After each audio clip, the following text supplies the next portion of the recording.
Hello and welcome to Sportsman's Watch Outdoors. Welcome to our Monday night news report. Hope everyone's doing well out there. It's been a beautiful weekend here in South Alabama. Got us a torrential downpour here just a little bit ago, but we sure could use it. Didn't last long and it's going to pass over us, but we needed that rain. What we're going to cover tonight is one of them's an ongoing topic, and I think we're going to be reading about this and learning about this for quite some time now. But it's bass tournaments becoming video game fishing.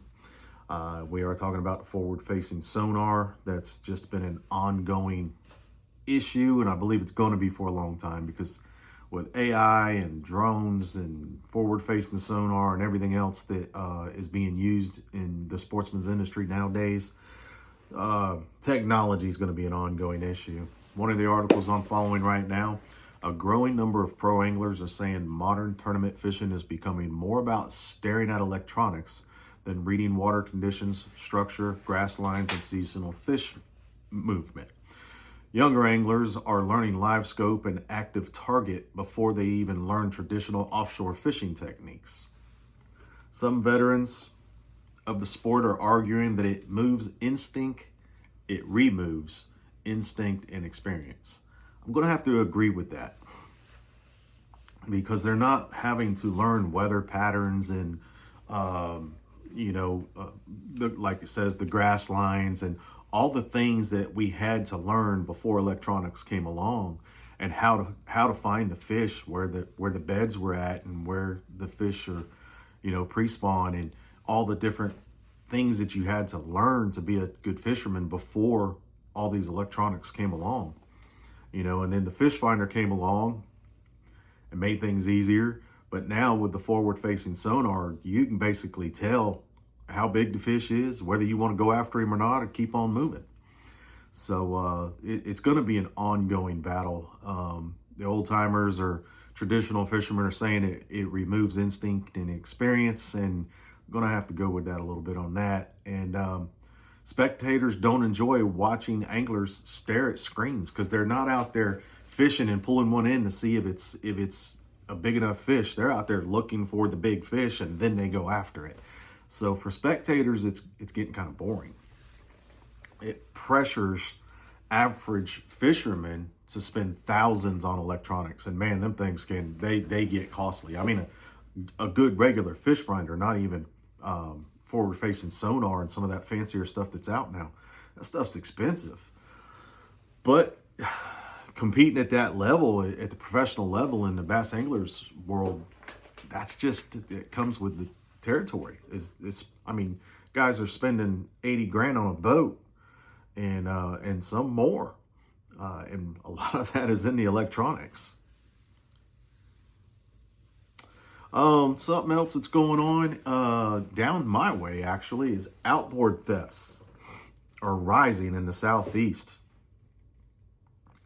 Now, when I first saw the heading on this article, I thought, well, outboards, the smaller ones, the 6 horsepowers, the 9.9s, even the 15s, a couple guys can unscrew, the thumbnails or thumb bolts that they use to tighten those down to the transom. A couple guys could pop those off and lift them into a truck. And the 9.9s, 6.0s, one guy can do those. But that's not what's being stolen. Your bigger ones are being stolen. Large outboards, especially the Yamaha shows, which are incredible motors, and the Mercury Pro XS motors. These are large motors. These are awesome motors. Are increasingly targeted because they're valuable and easy to resell parts. Some theft rings reportedly steal entire motors, lower units, which is 4 or 6 bolts, depending on what they are. Lower units, super easy, and it drops right down. And, when boats are sitting in a parking lot somewhere, they're trimmed all the way up so that it's easy to yank them lower units off. Electronics being stolen out of boats, power poles off of them, and lithium batteries, which are just ridiculously expensive. So these thefts are getting pretty bad. And, here in where I'm at and you follow, we have some big tournaments. We just had one this past weekend. MLF was here, the Toyota Series, and all the pros were out here, and the hotels are loaded with, these fancy boats in the parking lots, and just makes them an easy target, unfortunately. And that's, I guess guys need to start finding different ways to protect their property when they're out and competing. And to me, that's just horrible, because a lot of these guys, that's their livelihood, is competing in these tournaments. It's what they do for a living. Many thefts happen in hotel parking lots during tournaments, marina dry storage, and remote boat ramps, overnight boat ramps. Will boat prices finally drop? Something we hit on last week a little bit was boat pricing. During the COVID, boat prices exploded because demand was huge and inventory was low. Now many dealers are reportedly having more inventory sitting unsold while interest rates remain high. Some people believe manufacturers are overpriced, buyers are exhausted financially, repossessions may increase, and dealers may discount leftover inventory. So a lot of dealers and manufacturers are needing to unload, so they got to start dropping prices to get rid of inventory. And that'll be good to see, for me anyway, because I'm always looking for a deal on a boat. I just sold one over the weekend. I sold my last John boat, and told the wife we got a problem. She said, we do not need to fill up that empty spot. She knew exactly what I was going to allude to. Used skiffs and John boats are staying hot. Smaller, affordable boats are becoming more attractive because fuel is expensive. And the boat I just sold over the weekend had a 25 horse Yamaha on it and 4-stroke. And that thing, man, I probably took it out a dozen times. I didn't own it that long. Probably took it out a dozen times. And I don't know that I ran 6 gallons of gas through that thing and put some pretty good time on it. They're very inexpensive. Now I've got a 2-stroke 150, and it doesn't get real good gas mileage, but it'll move. Tournament travel costs are high. Many people just want simple fishing setups, and I'm kind of in that league. I'm not one of those guys that wants 3 monitors on the bow and 2 of them on the console and 1 on each side of the boat and all that stuff. I'm not techie enough to do that. It's out of my comfort zone to do this. I enjoy bringing news, and I enjoy researching, the outdoor industry, but I'm not a techie guy. So to have all that stuff on the boat, I'm kind of simple in that fact. I like to have my tackle, my fishing poles, and I'm not one of those guys that's going to have all 20 poles out there. I'm going to have what I think I need for the day, maybe 6 rods on the boat. So I agree. A much simpler setup is a good thing. And a lot of outdoorsmen are realizing a $5,000 to $15,000 setup catches fish. Those guys out there in their $100,000 bass boats, if you can afford them and that's your thing, that's great. And they're trying to get to their spot fast and get back to that weigh-in station fast. That ain't me. I'm not a tournament fisher. I mean, I'm going to be fishing a couple of them, but not like that. Smaller boats are easier to tow. They're easier to store. Shallow water skiffs open more fishing opportunities. I'm a skiff guy. I like skiffs for that reason. Shallower waters, I like to fish the skinnier waters. So smaller boats, cheaper boats. And going into the next article, it's right in the same line. Younger outdoorsmen moving away from expensive bass rigs. A cultural shift is happening where younger outdoorsmen are prioritizing freedom, affordability, adventure-style content, camping, travel, fishing, kayak tournaments, and creek fishing, instead of financing a $100,000 bass boat. Many are buying kayaks, micro skiffs, aluminum boats, and older restored rigs. That's me. Now, could I afford to go out and spend $100,000 on a boat? No. But I could,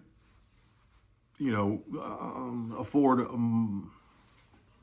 more than a kayak, and these small micro skiffs and stuff.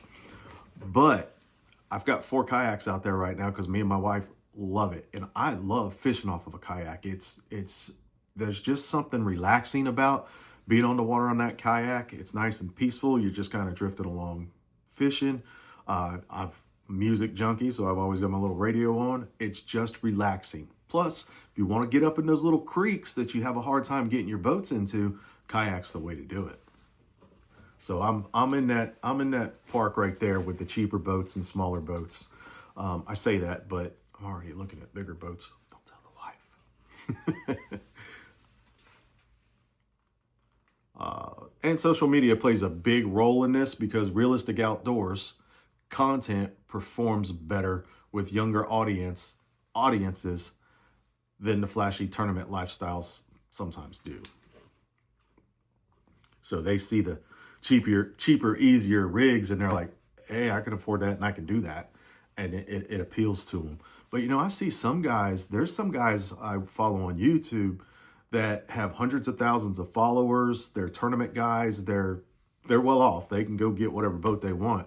And they're tournament fishing kayaks and smaller rigs because they enjoy it more. It's more, to me, it keeps the passion in the fishing, because when it becomes your livelihood and the money of all of these electronics and fancy boats and everything, you have to win so much in order to keep up that lifestyle and to keep up that and balance out your family life and bills and everything else. It kind of takes the passion out of it. And now it's a business. It's a job. And it puts pressure on you. Moving on, hunting influencers shifting towards storytelling. I've seen a trend of this, and I'm kind of enjoying it, to be honest with you. Outdoor creators are noticing audiences respond more emotionally to camp stories, family traditions, veterans outdoors, conservation work, preparation and struggle, meaning behind the hunt. Pure kill shot compilations are not performing as strongly with advertisers and mainstream platforms. And I've seen that. I enjoy hearing about, now don't get me wrong, I like to see the big bucks getting killed. I like to see the hunt. I really enjoy it. But I enjoy, you know, I watch some guys and there's a whole lot of goofing off and joking and all that, and that's fine a little bit. But I like to watch some of the old timers telling me some of their story. Roger Ragland, if you follow YouTube and have followed deer hunting for years, Roger's been around a long time. One of the pioneers of the videoing, him and a few other guys, but he's been around a long time. I love to hear Roger tell stories about his old hunting days and some of the adventures he's been on. So I'm seeing that in the YouTube world, creators, content creators, getting more into the romanticizing of the sportsman industry, you know. So it's been a good thing, I think. Turkey hunting is strong this spring. Turkey hunting's looking good. Across much of the Southeast, hunters have been reporting better gobbling activity, increased bird sightings, and healthier hatch discussions. There's concern over long-term turkey population declines nationally, but many hunters feel that 2026 has been better than recent seasons in some regions. Let me hear from some locals out there in Alabama. What's turkey season been like around here? I did not turkey hunt this year. Let me know what it's been like. Comment down below and tell me how it's been out there locally or anywhere. And this is going to relate to our first topic, the electronics. Are fishing electronics becoming too expensive? Are they becoming? They have been expensive for years. Some serious tournament rigs now carry 4 or 5 large graphs. Live scope, active target systems, lithium batteries, advanced trolling motors, networking systems. Electronic packages can exceed $15,000 up to $25,000 plus dollars. That's absurd. That's crazy. That's a lot. But I guess if you're at that high level of tournament, if you're a pro, most of that's probably all of it's being paid for by your sponsors. And a lot of those companies, you know, they give them to those pros when they get to a certain level. They just want their name affiliated with them. Average fishermen are debating whether fishing is becoming financially inaccessible. Tournaments favor wealthy anglers. Technology is outpacing skill. I guess that's a good way to put it. Is technology outpacing skill? You don't really need skill anymore if you can push a button and find a big bass and throw a lure in front of it. Y'all let me know. That's a pretty hot topic here lately. So y'all please let me know what you think of this whole electronics thing. You know, I've got some mixed emotions about it. I'm not a techie guy, and I'm just more of an old school guy. I grew up with a cane pole and alligator alley and canals around South Florida and an old Zepco. So I'm a bit more old school when it comes to finding the fish. Now, don't get me wrong. I've got a fish finder on the boat out there, and they're great, but I do not have those. I think mine was a couple $100. It was not a couple thousand. So don't get me wrong. And I'm not against guys using it. If that's your thing, just let me know what you think about it tournament-wise as far as competition. Because what people do personally out there, you know, when you're not competing, who cares? Whatever floats your boat. Outdoors industry, and I've seen a lot of this too, and I'm part of it actually. Outdoors industry leaning into patriotism and veterans. Now, I've always been patriotic, always appreciated my veterans. So if you're watching this and you're a veteran, thank you for your service. My oldest son is a 10-year veteran, Iraq war veteran, and very proud of him, appreciate him, and all of you veterans out there. But more companies and organizations are supporting veteran fishing events, which we have one coming up, first responder tournaments, healing outdoor programs, patriotic conservation campaigns. Brands recognize that outdoors communities strongly support military, family values, community involvement. And, you know, if you watch the channel and you've seen some of our content, you've seen that I'm part of what's called the Racks Adventure Team. We're just a bunch of hunting buddies that get together and hunt is what we are. And we have taken a lot of veterans on hunts. I took a couple of years off from doing that for personal reasons. I went through some things and had to just took a break to get things straight. And now that I'm back to trying to put veterans outdoors, we're getting much more organized here at Sportsman's Watch Outdoors. And we just did our drawing a couple of weeks ago, a little over a week ago. And we have a fellow coming from South Dakota. He is an Army veteran, and he is going to come down. We have Mark Moody of Mad Dog Crappie Charters, who is also a veteran, and he's a full-time guide here at Lake Eufaula. He's going to take our winter out for a 2 full days of crappie fishing out on Lake Eufaula. And I'm telling you, it's some of the best crappie fishing anywhere in the world. And Mark knows how to get on them. So we're going to do that every year, and we're going to try to take veterans out on hunts as well. So we're going to try to do at least 2 veteran adventures per year, a fishing trip and a hunting trip. Most of them will probably be right here, but we're willing to branch out. If anybody wants to host a hunting trip or fishing trip for a veteran, hit us up.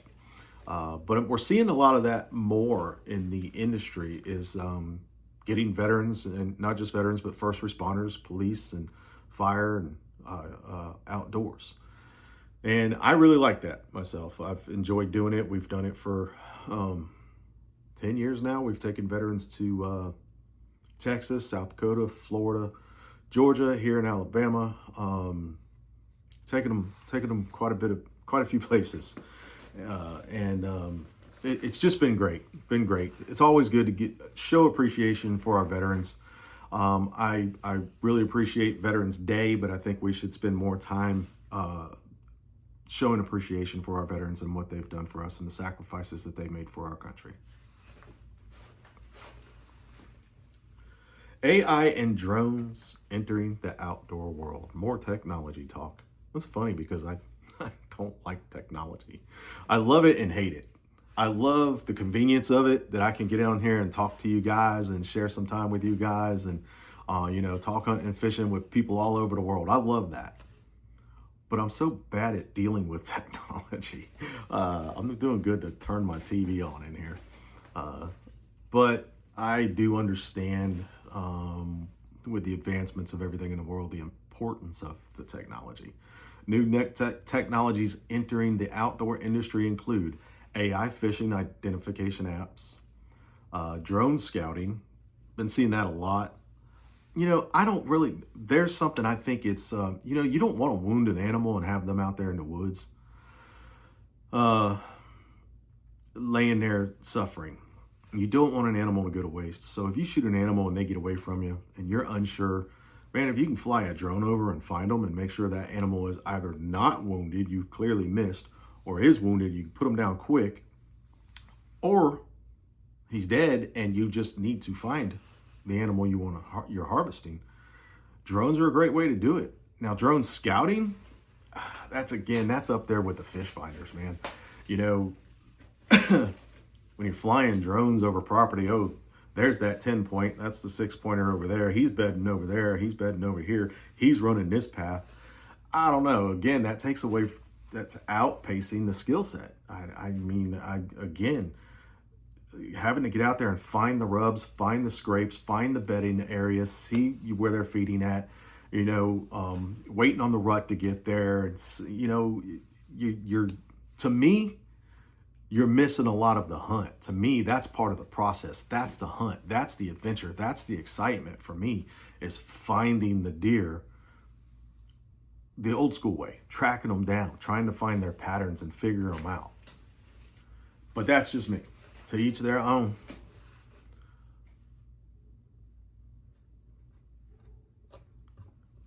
And that was all of them for this evening, y'all.